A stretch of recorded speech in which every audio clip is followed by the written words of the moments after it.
Now, still matters agriculture. Smallholder farmers should embrace artificial intelligence and digital technologies to improve food security, boost productivity, and strengthen resilience to climate change.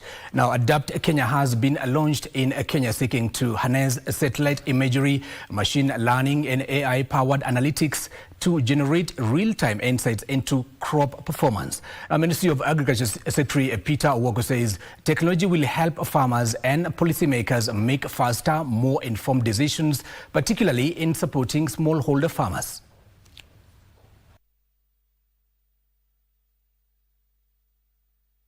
Most of the time what we are doing manually at the moment in terms of collecting data.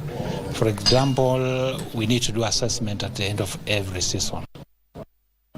And when you have to do it physically, it means you have to send out teams to some of these parts of the country which you can't even access.